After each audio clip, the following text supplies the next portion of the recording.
hot boxing the Volvo. Look at that. Oh, just kidding. There's a steamer.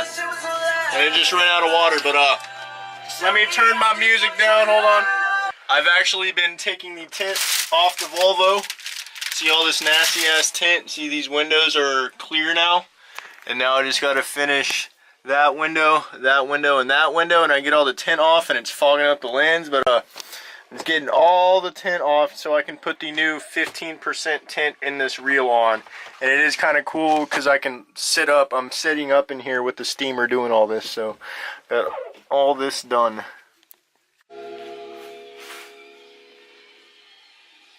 Now let's see if we can get rid of the stink ball.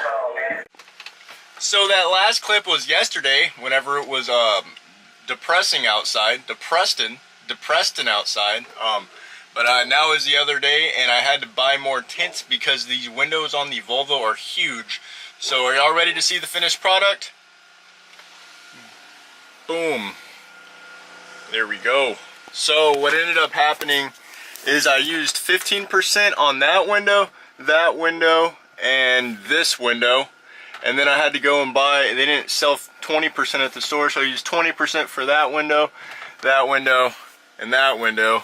And this, I don't have a window. So the window's over there, but I'm not gonna tint it yet. I'm just gonna wait till it's in the car or whenever I get the track for it. But there is the tinted windows, and let me show you from the outside. So you can still see through it somewhat. Not very well. Not whenever you're driving, it's not gonna be that bad, but yeah, see, look, you can't see through it at all now. So now it is completely dark. So something I thought about doing, which would be kind of cool and rat rodish and not look as bad, is this.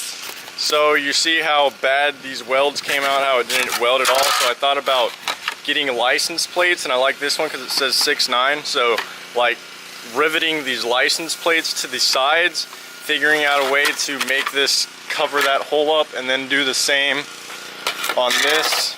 I don't know if it'll look good or not, but it'll be something to just cover up these holes, because like I said in the other video, this goes straight to the headliner, and that's not healthy. Alright, so I got 2 rivets in before my shitty ass fucking Harbor Freight drill bit decided to break as I was drilling in right there. But it looks kind of rigged up, but it is not supposed to look cool. I'm gonna put another one there, and I can't put any on the bottom because there is nothing on the bottom. The other one is gonna be better because there is material there, unlike that one, because I cut out because I was trying to do it the right way. But this one I haven't even touched yet, so it'll be better to just cover it up. So I took this cover off, and there's a bunch of these little bugs that just came out of nowhere. They're like living in there or something. That is freaking disgusting. Anyways, I got that side done, and now I'm moving on to this side. And I like this one a lot because it says Texas truck. It's an old plate, and then right there, 86, which is the year of this Volvo. So I'm just gonna position it where I want it to be, and I got the tin snips, which I've been cutting it just like scissors, folding it over and then hammering it down somewhat. So I'm gonna have to cut around this, and then I'm probably just gonna leave it hanging out just so I can have the full plate, because I want as much of this plate on here as possible. So rivets are hard to use. I don't know if you've ever tried to use them, but you have to like push it down, especially with the handgun. It makes it super hard. I just dropped that, but I went ahead and gave in. I was gonna do this the first time, but I didn't think it'd look as cool. But it went ahead. It worked pretty well.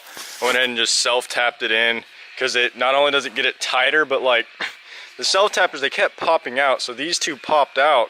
And so these two popped out, and so it's like, what the hell? So this one I actually was able to bring it in and close it down on it and pull it closer. So now it actually covers it and actually looks pretty nice, and I just screwed that on over it. So there's this one side, and then this is the other side with no self-tappers, which I might add one like here or something. But there's the rust protection. So we are underneath the Volvo, and here's the diff, and everything is just covered in oil residue and stuff. So I'm gonna have to chip all that off, and I'm probably gonna have to take the sway bar off. I don't have to, but it'd help a lot. But I'm definitely gonna have to take the pan hard bar off, but luckily it's just that one nut, and then that slips up and goes all the way up. And then I can take the rest of it off. Got the speed sensor and then the one e-brake cable, and I can take that off, and I'm obviously going to clean this off. And then I'll crack this loose also to put the new fluid in, and then I will whatchamacallit, weld the damn diff. And see my exhaust hanging down, that's where it literally rusted off. It broke off because of the rust, and one of the hangers broke, and that's why there's nothing over here. And something I really dislike about my Volvo is this piece. I don't like this piece at all, so I'm probably going to cut that off because I just think it looks horrible from the back. So I don't want to take it off because I like this part, but I'll probably cut it maybe right on the seam or something. Just completely take it off, and there is some like bracing here and everything, and I'll take this panel off, and yeah, so let me get started. Got all the bolts out. Now I just got to separate the pan. I already hammered it out. I just want to let it all get out now. Oof. Look at all that diff fluid.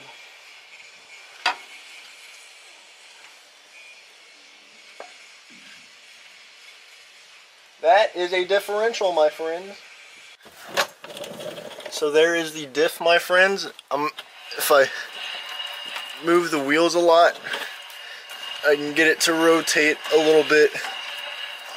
But if you see right there, there is where I am going to be welding it, and then I'll spin it around and do the same thing to the other side. But that is the inside of the diff.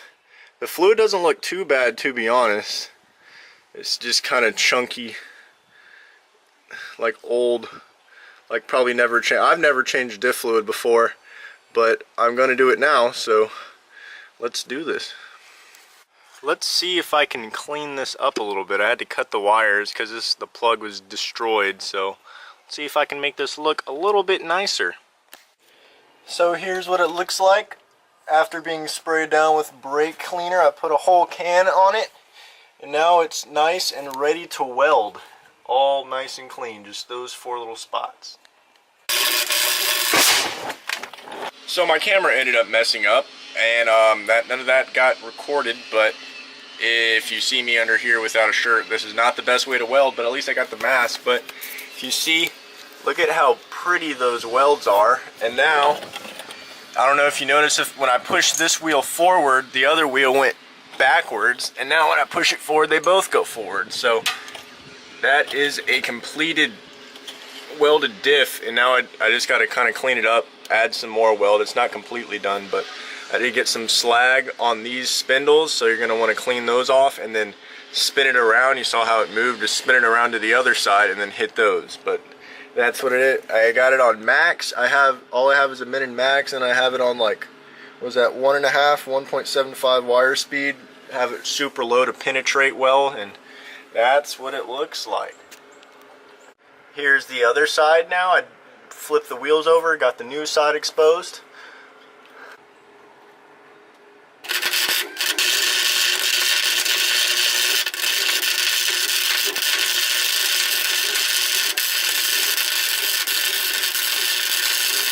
So here's the final product. I got that side pretty good. That's kind of choppy. Whatever, it doesn't have to look good whatsoever, it just has to hold together. And sometimes you can put a plate in there, but I don't have enough horsepower at all to even need a plate. If you had like a lot of horsepower, like an LS or something, but I have 114 horsepower from factory in 1986, so there's no telling how much I have less now.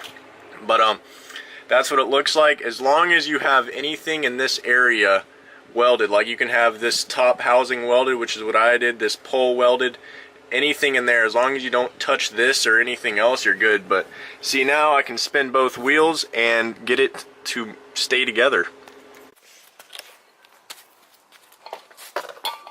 So now I roll this forward, and the other wheel rolls the same direction.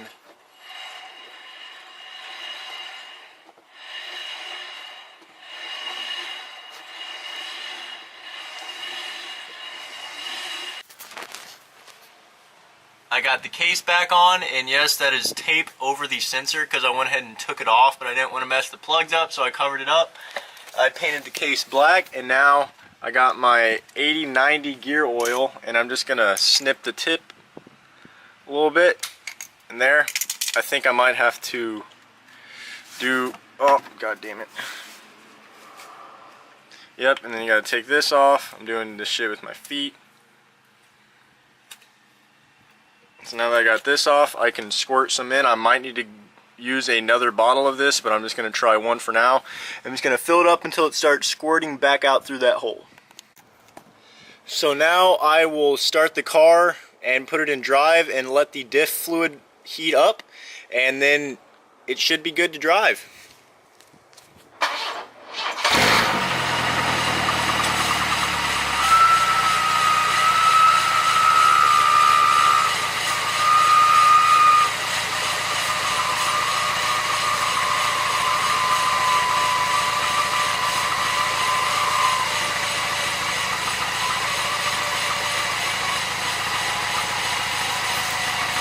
Since my alternator regulator is bad, I have the jumper pack hooked up, but let's see if she spins both tires and chirps it.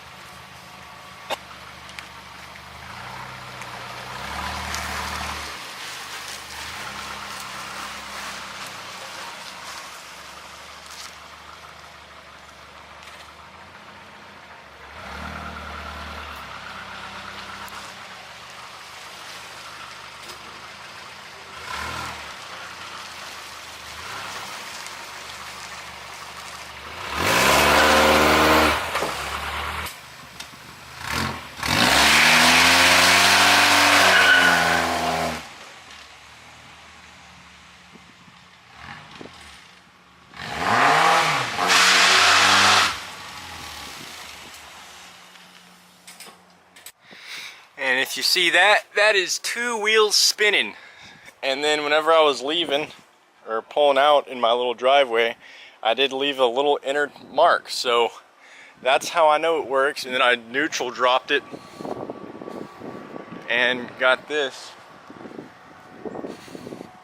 So there you go. There's a welded diff.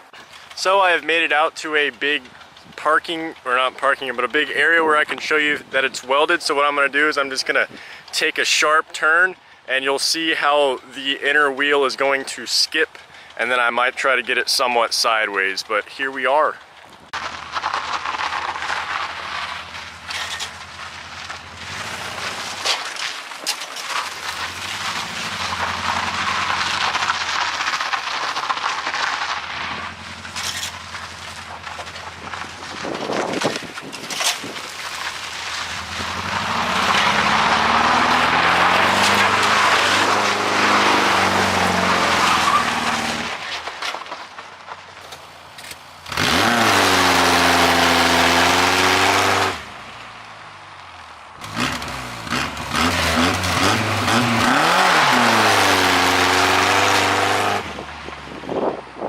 Something messed up on my car and I just skipped over it, but I have a bunch of footage that I'm going to show after this. But yeah, it is skipping a little bit, but that's how you know I got a welded diff. You can see the inside wheel was leaving a mark, and then I could actually get sideways, and I was going like 15 miles an hour, 10 miles an hour. So thanks for watching the welded diff portion. Now if you keep watching this part afterwards, it's going to show the issue that I just had with I had a coolant line burst and I had some other stuff, but that's the main part of the welded diff. So thanks for watching, and peace, I guess, after the other clips are done. This video has kind of turned into a disaster because first I had the battery go bad, then I went on a test drive and I don't have a temperature gauge, but I saw smoke, and then I tried to put coolant in it and there was just pissing water right out from under the intake manifold. So now I'm in the process of taking the intake manifold off to get to that coolant hose so I can fix that from overheating. So, and my car is super bouncy now that I cut 2 coils off the front springs to make it super low. So I got the intake manifold somewhat off. I can't take it all the way off.